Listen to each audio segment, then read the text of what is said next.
बहुत चर्बी चढ़ जाएगा मुझे। मारो साले को, मारो मारो। सुन, अब यहाँ आया ना तू, तो तुझे काट काट के ना कुत्ते को खिला देंगे।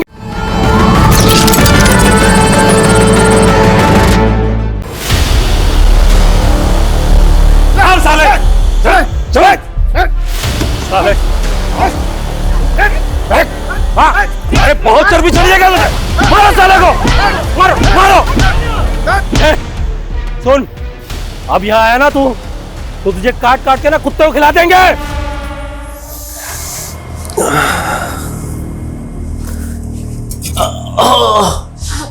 क्या हुआ? कुछ नहीं, पेट में दर्द हो रहा है। आप लेटे, मैं बाम लेकर आती हूँ।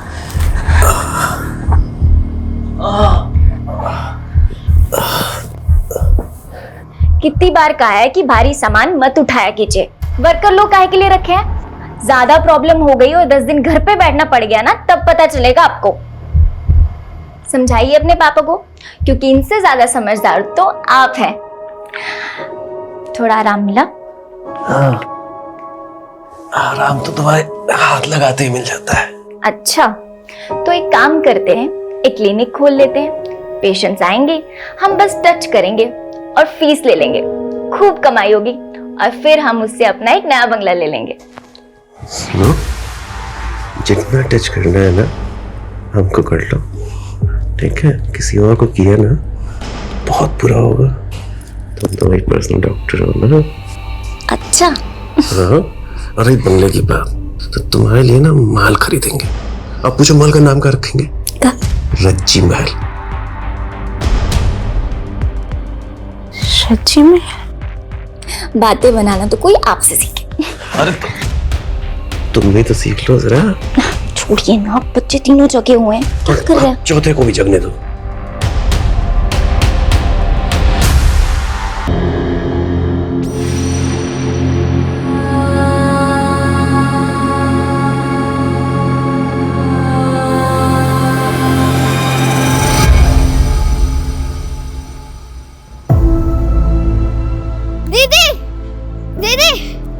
देखो आम लाए हैं। आपको खट्टे वाले आम पसंद है ना? कहाँ से लाए हो? चोर चोर! अरे सुनिए, क्या कर रहे हो आप? पगला रहे हो क्या? अरे पगला तो इसके बच्चे हैं। रुकिए। अरे भैया, बच्चों का मैटर है, भीड़ गए होंगे। अरे बच्चों का मैटर? मेरे बेटे को 16 टांके आए हैं, हॉस्पिटल में है वो, पता है? अरे तो उसका खर्चा हम दे रहे हैं ना। अरे रखो अपना खर्चा। किसी कुत्ते को बांध के रखते ना पट्टे से, अपने बच्चों को बांध के रखे, नहीं तो बता रहे बहुत बुरा होगा। अरे हाँ हाँ चरण भैया, हम समझाएंगे ना, आप जाइए ना, और किसी चीज की कोई जरूरत हो तो बताइएगा। अरे नहीं चाहिए हमें कुछ। कहाँ है दोनों? I'm sorry दीदी। तुम तो ए तनु बेटा, क्या हो गया? एक समय ऐसा था कि तुमको गुस्सा ही नहीं आता था, बात बात में भड़क जाती हो। क्या बात हो गया ऐसा? ताऊ जी, वो हमने ही आम चुराया था और कृष भैया हमको मारने लगे। फिर दीदी को गुस्सा आया और बेटा क्या किया तुमने ये? हैं? तो क्या करते हम ताऊ जी? चुपचाप छोटू को मार खाने देते। अरे आम चुराता तो वापस छीन लेता। और ये ताऊ जी, हमारा दिमाग ऐसे ही खराब था। किस और ऊपर से बात पे दिमाग खराब हो गया तुम्हारा? कोई तुमको तंग किया तो बात हुआ? ताऊ जी वो छोटू, अरे जिंदगी बर्बाद करके रख दिया। ए प्रभात, ए सुनो सुनो सुनो सुनो सुनो सुनो सुनो सुनो तुम। अरे ए, बच्चा लोग पे गुस्सा मत करना। गुस्सा हमको आ रहा है भैया, लेकिन इन दोनों पे नहीं, आप पे आ रहा है। कहीं करनी तो इनका है, लेकिन करवाने वाले कौन है? आप और भाभी। क्या आप बोल रहे हो? पगला गए हो? बकवास करे जा रहे हो? ना हम पगला गए, ना हम बकवास कर रहे हैं। समझ में आ रही बात? हम बोल रहे हैं सच। आप दोनों ने मिलकर हमारा जीना दुश्वार कर दिया है। अरे छोटे भाई हैं हम आपके, दुश्मन नहीं है। चले जाएंगे, ज्यादा समय नहीं है। चलो रखो इसको, चलो तुम दोनों। ए, चलो। देखो प्रभात, अरे नहीं सुनना, चलो। एक कोई तरीका है?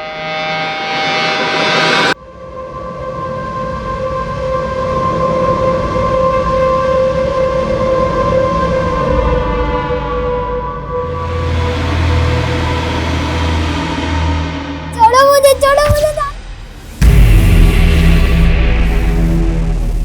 छोटू।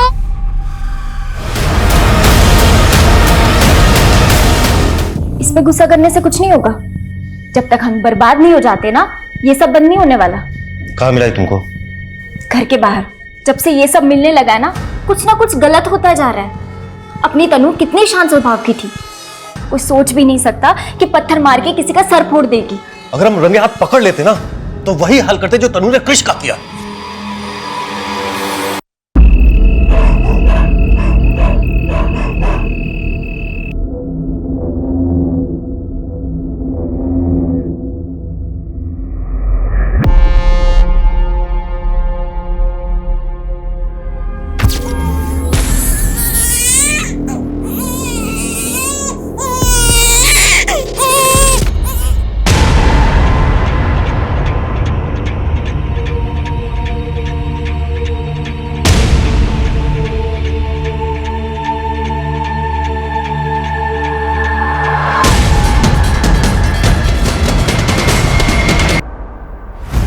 पूरे क्राइम सीन को सील कर दो, फॉरेंसिक टीम को बुलाओ, मुझे पूरी की पूरी डिटेल चाहिए। आपके रिश्तेदार थी वो?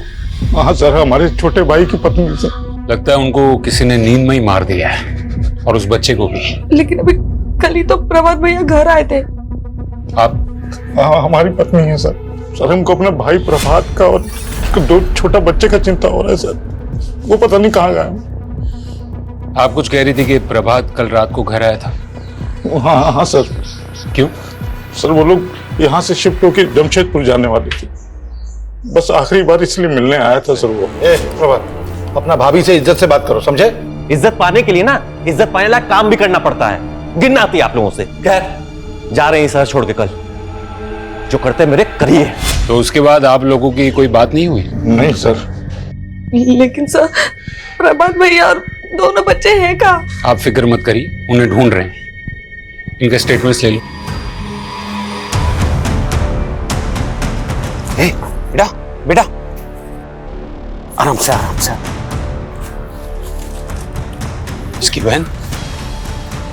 बहन कहाँ है? कविता। सर यहाँ देखिए। इसको संभालो।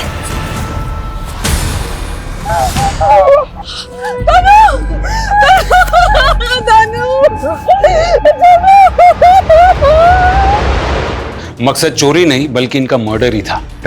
मनीष, उस लड़की ने जरूर कुछ न कुछ देखा है। सवाल ये उठता है कि वो घर के बाहर पीछे वाले जंगल में कैसे पहुंचे, और उससे भी अहम सवाल ये है कि उनका बाप कहाँ है। सर कहीं ऐसा तो नहीं ये सब कुछ उनके बाप नहीं? इस वक्त कुछ भी रूल आउट नहीं कर सकते। सर यकीनन लड़की के स्टेटमेंट से बहुत कुछ पता चल सकता है, लेकिन वो काफी सदमे में है। अभी उससे कुछ भी पूछना सही नहीं होगा। कविता, उन दोनों बच्चों को मेडिकल एग्जामिनेशन के लिए भेजो। Yes sir.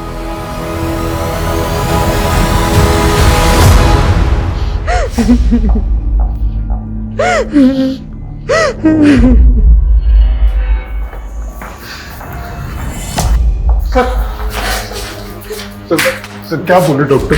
वैसे दोनों बच्चे अभी ठीक हैं, शारीरिक रूप से उन्हें कोई चोट नहीं पहुंची है, लेकिन क्या? तनु के दिमाग पर असर पड़ा है, शायद उसने कुछ देखा है, लेकिन क्या, ये वही बता सकती है। बेटा देखो, तुम्हें कोई कुछ नहीं करेगा, तुम बस बता दो कि तुमने क्या देखा। घर में कोई आया था? अच्छा, जब घर में कोई आया था तब पापा घर में थे? अगर तुम कुछ बोलोगी नहीं तो हम पापा को ढूंढेंगे कैसे? याद करो, कोशिश करो बेटा, जब कोई आया था तब तुम सो रही थी या जाग रही थी? क्या हुआ था?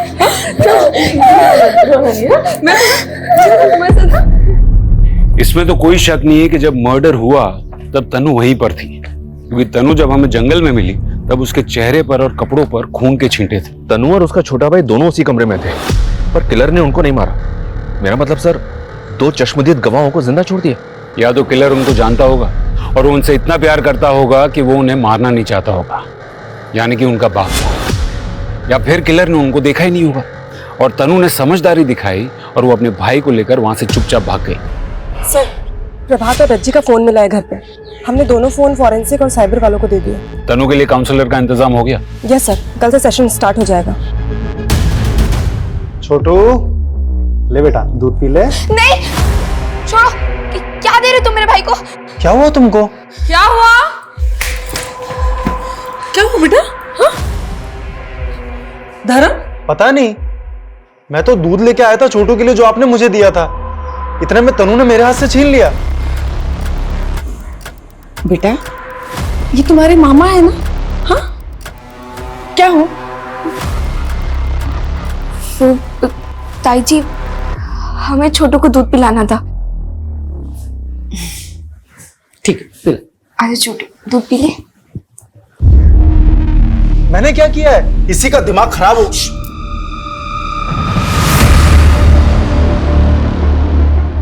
सर वो लड़की पागल हो गई है, मैं नहीं। और आप ऐसा सोच भी कह सकते हैं? तुमने उनको धमकी नहीं दी थी? सर हम गुस्से में थे उससे। सर वो लड़की इतनी पागल हो गई थी कि एक बाप अपने बेटे का खून देखेगा ना तो गुस्सा तो आएगा ना। और उसी गुस्से में तुमने उसी तरह से उसकी माँ और उसके भाई का सर फोड़ दिया। सर आप फिर से वही बात कर रहे हैं। जब से मेरे बेटे का सर फटा है ना सर, मैं उसके पास ही हूँ, उसको छोड़ के कहीं नहीं गया हूँ। शहर छोड़ के कहीं मत जाना, और जब भी बुलाया जाए पुलिस स्टेशन आ जाना। सर प्रभात एक ग्रोसरी शॉप चलाता था मार्केट एरिया में, आमदनी ठीक ठाक थी। उसको आखिरी बार सुबोध के घर से निकलते देखा गया था। ये प्रभात और सुबोध के बीच में बनते थी? कुछ टाइम पहले तक दोनों फैमिली साथ में रहती, फिर रज्जी ने एक बच्चे को जन्म दिया। फैमिली बढ़ गई तो प्रभात अपनी पत्नी के साथ किसी अलग जगह पे शिफ्ट हो गया।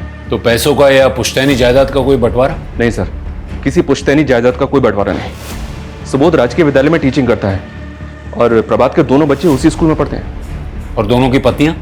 रज्जी हाउसवाइफ थी सर। सबका कहना है कि वो अपने पति से बहुत प्यार करती थी। और सुबोध की पत्नी करुणा आयुर्वेदिक नुस्खे बेचती है और बनाती है, मोस्टली शौकिया तौर पर। दोनों के आपस में कोई अनबन नहीं थी। कुछ समझ में नहीं आ रहा है। सिर्फ चरण है जिसके पास ये मर्डर्स का मोटिव है, लेकिन उसका रिकॉर्ड भी एकदम क्लियर है, वो घर में ही था। जब तक ये प्रभात नहीं मिल जाता या फिर तनु कुछ बोलती नहीं, तब तक हम अंधेरे में रहेंगे। ये हो गई तुम्हारे लिए दवाई तैयार। लो लो पियो पियो पियो पियो पियो पियो पियो, शाबाश। लो और पियो। ये इसे नहीं, तुझे पीना चाहिए। अरे अमन तू कब आया? जब तू अपनी बेचारी का रोना रो रहा था। मैं कोई रोना नहीं रो रहा हूं, मैं अपनी जिंदगी में बहुत खुश हूं, अपनी खुशबू के साथ। देख रहा हूं मैं कितना खुश है तू। शादी करके घर बसाना चाहता था, सुंदर सुशील पत्नी चाहिए थी तुझे, और ससुराल वालों ने पकड़ा दिया ये डैमेज पीस। ए तमीज में रहो, समझे? मेरे तमीज में रहने से क्या तेरी किस्मत बदल जाएगी? मुझे देख, नो रिस्पॉन्सिबिलिटी, नो बंदिश। सुबह से लेकर शाम तक ऐश करता हूं और रात को डबल ऐश करता हूं। देख अमन, जब तक तुझे बर्दाश्त कर रहा हूं, किसी दिन मेरा दिमाग घूम गया ना। तुम में से अमन कौन है? जी मैं हूँ। क्या हुआ? तुमसे कुछ बात करनी है। मैम एक भी महीना ऐसा नहीं था कभी मेरी तनख्वाह देरी हुई हो।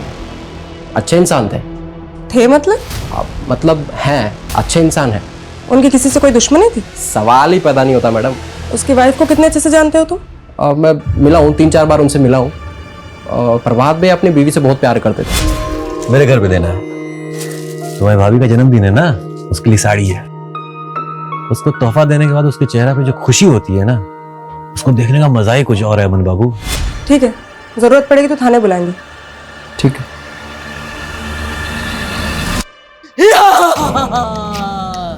मैं ड्रैगन हूँ, मैं सबको खा जाऊंगा। मुझे सिर्फ छोटू की हंसी रोक सकती है, नहीं तो मैं अमर हूँ।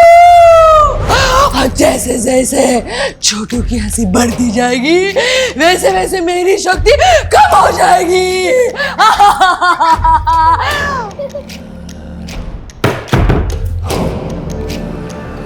ताई जी, ताई जी।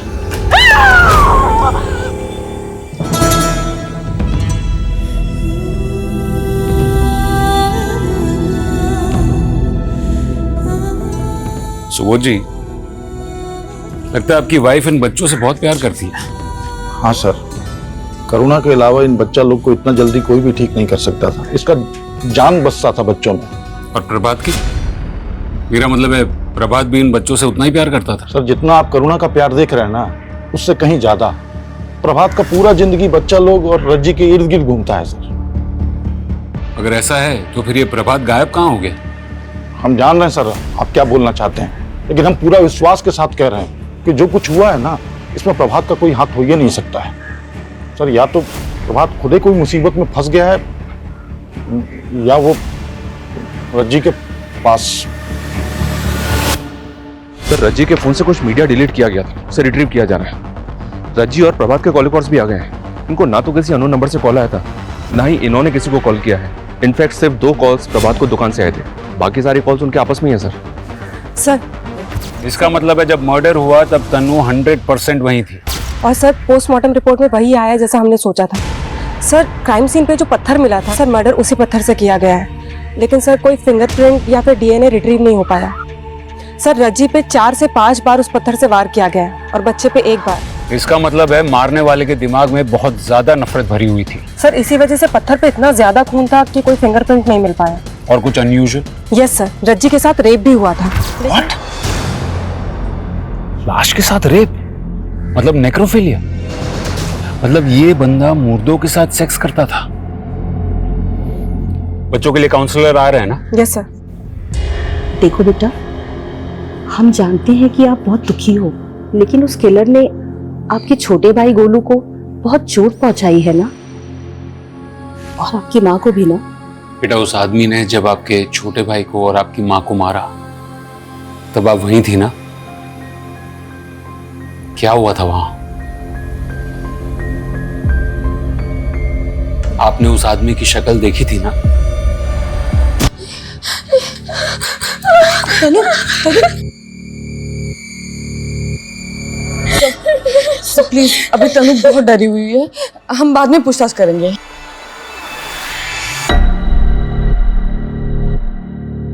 सर मैं समझती हूँ आपके लिए जानकारी बहुत जरूरी है। मैडम सिर्फ जानकारी जरूरी नहीं, जानकारी का जल्द मिलना भी जरूरी है। कहीं ऐसा ना हो जाए कि जब तक हमें किलर का पता चले तब तक वो अंडरग्राउंड हो गया। आई अंडरस्टैंड सर, पर तनु अब तक सारी बातें बताने के लिए पूरी तरह से तैयार नहीं है।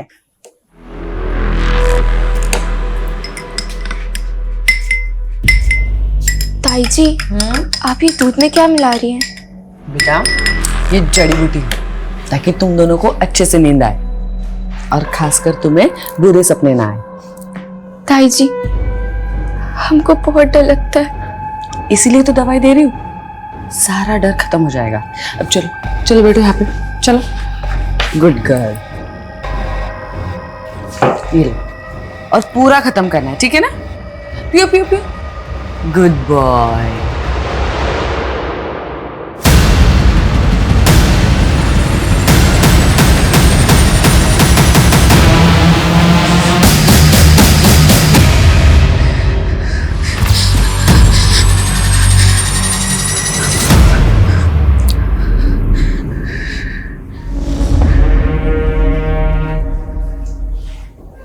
रज्जी महल।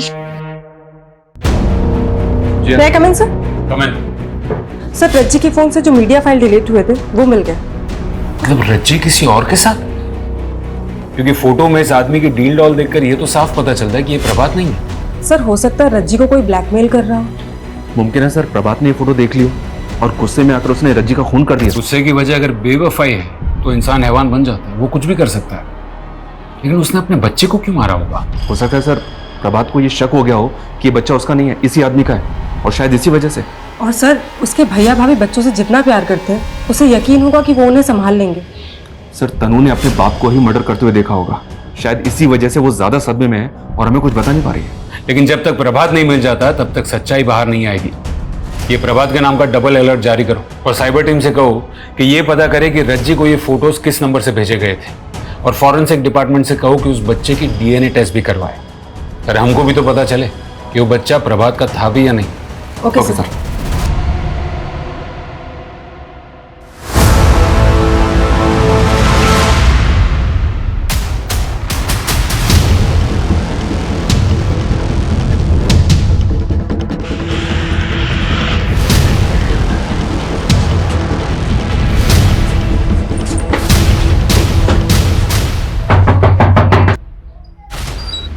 अमन कहाँ है? समीर कौन है? चल अरे सर मैंने क्या किया सर? अभी थोड़ी देर में तो खुद बताएगा कि तूने क्या किया है। सर पर हुआ क्या? सर सर सर तूने रज्जी को फोटो भेजे थे ना? सर मैंने नहीं भेजे, हो सकता है मेरे फोन से किसी और ने भेज दिया। तूने रज्जी को फोटो भेजे थे कि नहीं? सर मैंने भेजे थे, मैंने भेजे थे। वो प्रभात भैया ने एक बार मुझे अपने घर भेजा था किसी काम के लिए। भाभी जी,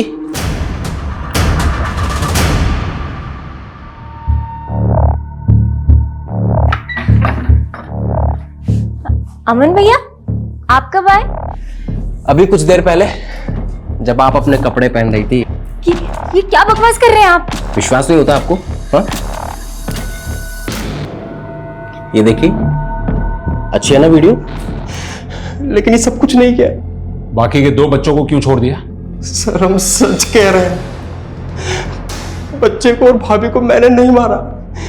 ये सब किसने किया मुझे नहीं पता। लेकिन तनु को पता है, उसने देखा था तुझे।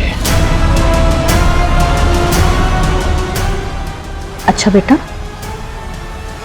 बताओ ये कौन है? अमन चाचा। बेटा उस रात वहां पर अमन चाचा ही थे ना?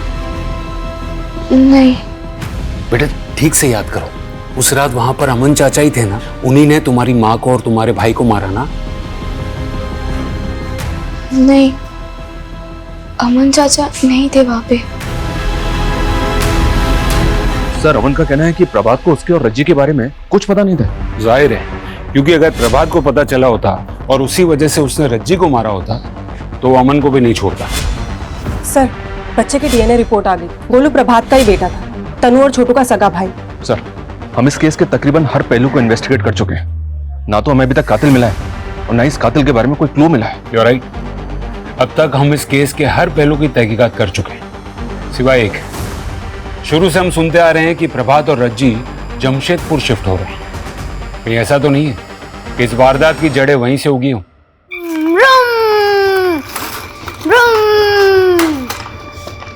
छोटू, हमको आज से बात ही नहीं करनी। हमसे गुस्सा हो तुम?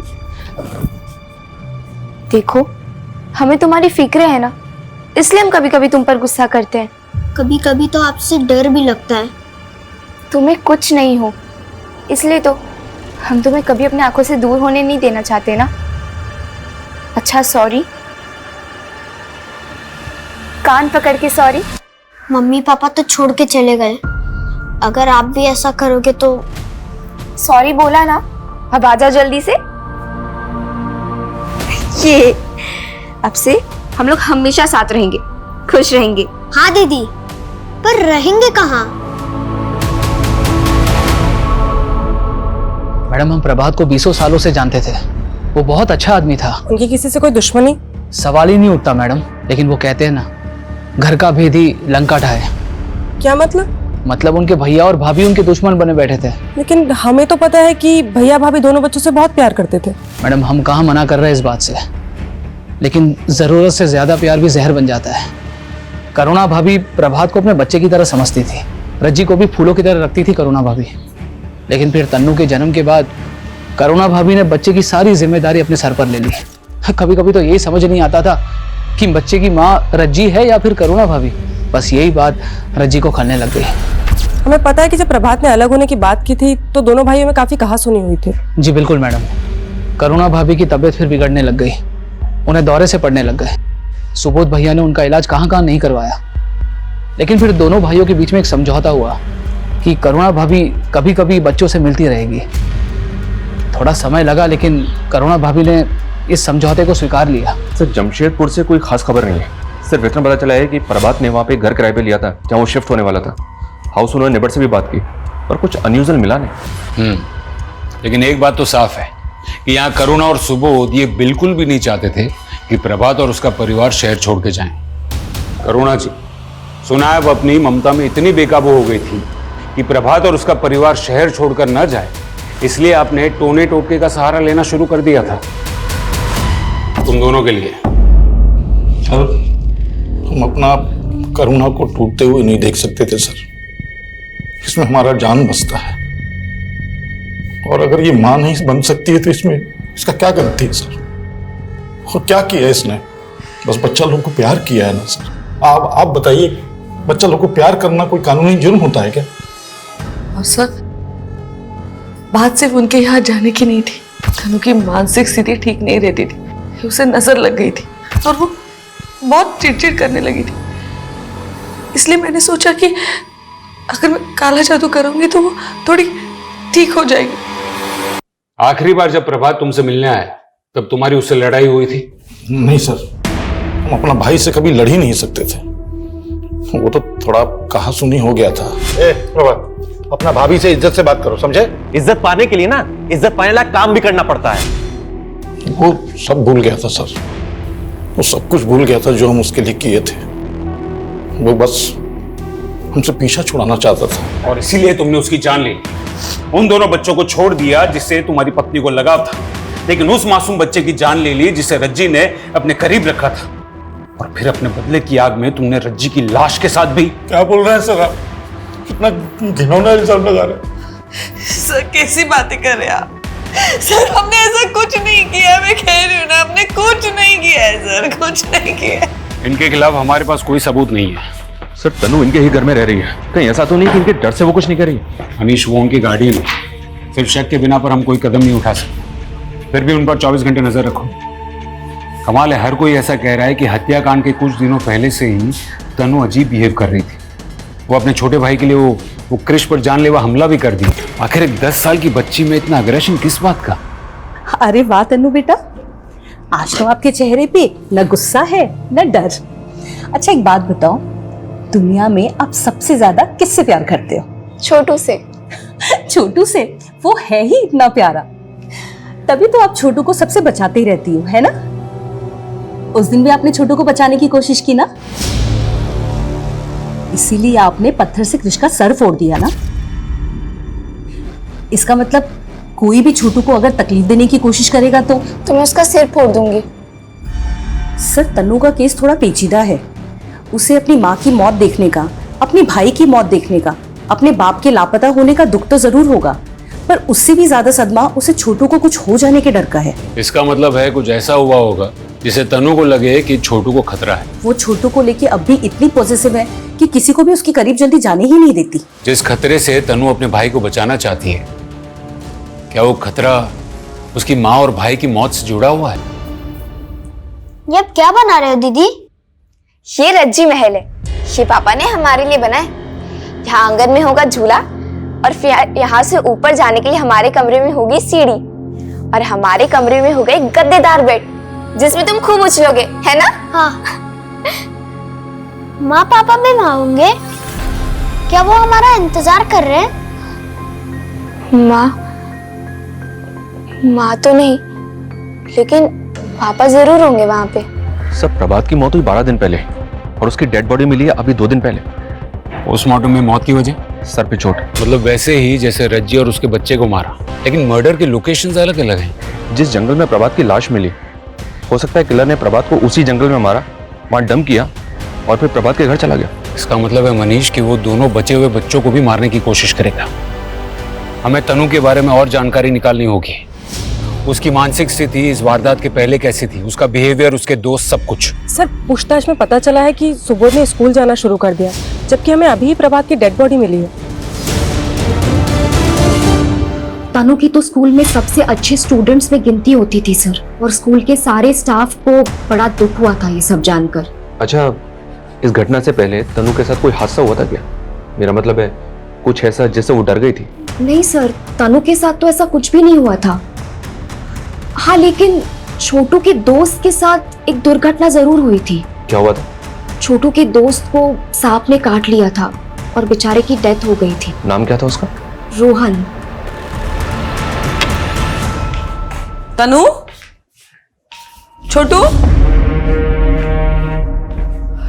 सुनिए, आपने तनु और छोटू को देखा क्या? वो क्या हुआ? पता नहीं कहाँ चले गए।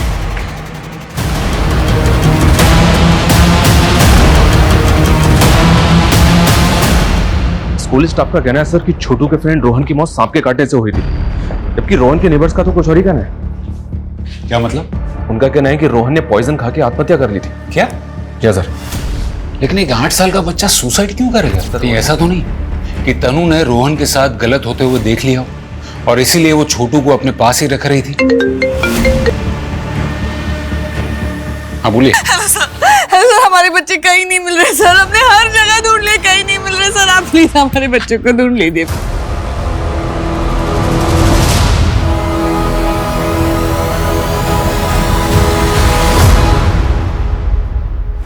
मॉलेस्टेशन? सर मैं यकीन के साथ तो नहीं कह सकती, लेकिन एक आदमी को देखा गया है स्कूल में जो अक्सर बच्चों के काफी करीब रहता था।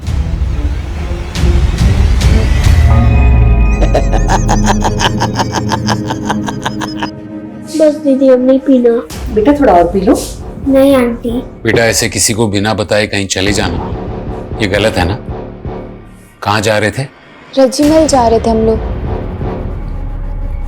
रज्जी महल? ये कहाँ है? अंकल, पापा ने जमशेदपुर में हमारे लिए घर बनाया है, उसका नाम उन्होंने रज्जी महल रखा है। हम वहीं जा रहे थे ताकि मेरे छोटू को कुछ ना हो।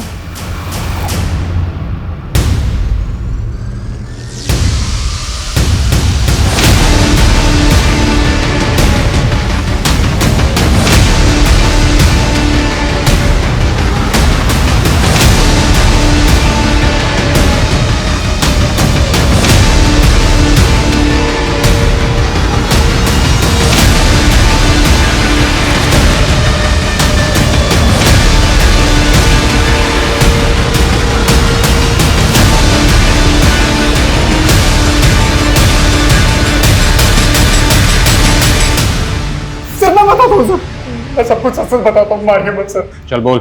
सर मैं स्कूल की कैंटीन में चीजें सप्लाई करता हूँ, बस मेरी एक ही गंदी आदत है सर, उसी में फंस जाता हूँ सर। सर ऐसे ही एक दिन मुझे रोहन मिल गया। रोहन ने तो आत्महत्या कर ली, लेकिन तुझे डर था कि तन्नू कहीं तेरा राज ना खोले, इसलिए सबसे पहले तूने प्रभात को मारा और फिर उसके घर गया उसके पूरे परिवार को मारने के लिए। सर मैं मानता हूँ कि मैं गंदा आदमी हूँ, पर सर मैं कातिल नहीं हूँ सर, मेरे यकीन मानिए सर। अच्छा बेटा बताओ, आपने उसका चेहरा देखा था? कौन था वो? बताओ बेटा, कौन था वो? क्या वो धर्म मामा थे या कोई और? मुझे इसी बात का डर था। तन्नू का दिमाग उस हादसे की याद को दबाने की कोशिश कर रहा है। हमको उसका चेहरा याद नहीं है, एकदम याद नहीं है। अगर वो कह रही है कि उसे कुछ याद नहीं, तो वो झूठ नहीं बोल रही, बल्कि उसका दिमाग उसके साथ खेल रहा है। उसका ब्रेन उसे ये सोचने पे मजबूर कर रहा है कि छोटू की जिंदगी की सलामती ही उसके लिए सबसे ज्यादा जरूरी है। हमें उसे थोड़ा और वक्त देना चाहिए।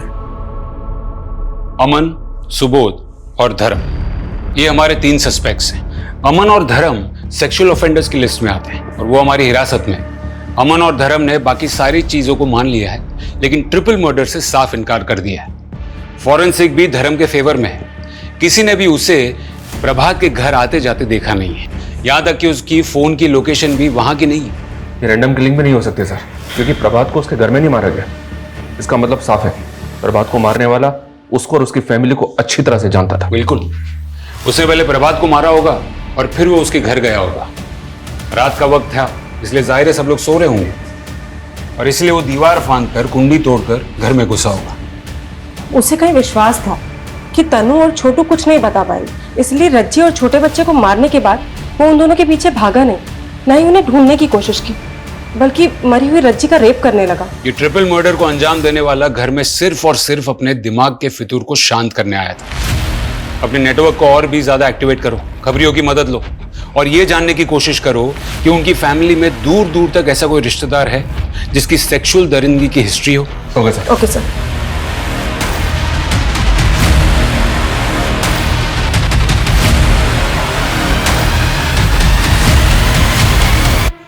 वैसे तो बहुत नौटंके आते ही इधर साहब, पर एक बेवड़ी ने ना हमारी नाक में दम कर रखा था। हमने तो अपनी लड़कियों को समझा दिया साहब कि अगर ज्यादा परेशान करे ना तो ऐसी एक्टिंग करना कि जैसे मर गई, पर साला तब भी नहीं मानता था, अरे डेड बॉडी से भी करने को तैयार हो जाता था। इस लीड पे काम करो, हो सकता है कि इसका कोई रिश्ता हो इस ट्रिपल मर्डर से। यस सर, हमने हर कोठे पे अपने आदमी प्लेस कर दिए, वहां के लोगों को भी कह दिया है कि जैसे ही वो आए हमें इशारा कर दें।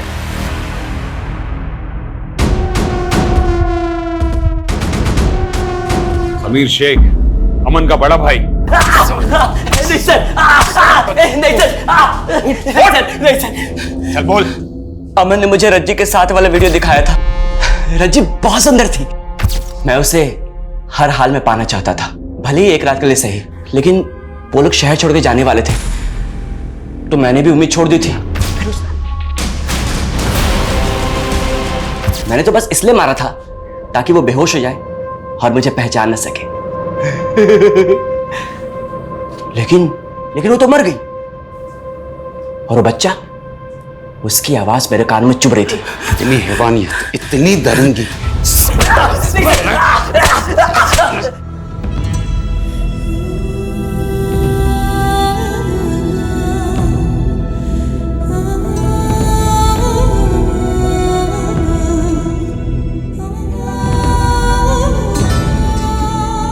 एक छोटी सी नन्ही सी फैमिली इतनी यातनाओं से गुजर रही थी।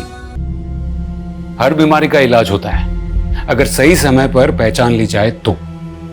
अगर हम अपने प्रॉब्लम्स को छिपाने के बजाय उसे शेयर करें, सही लोगों तक पहुंचने की कोशिश करें, तो बड़े से बड़ा हादसा होने से टल सकता है।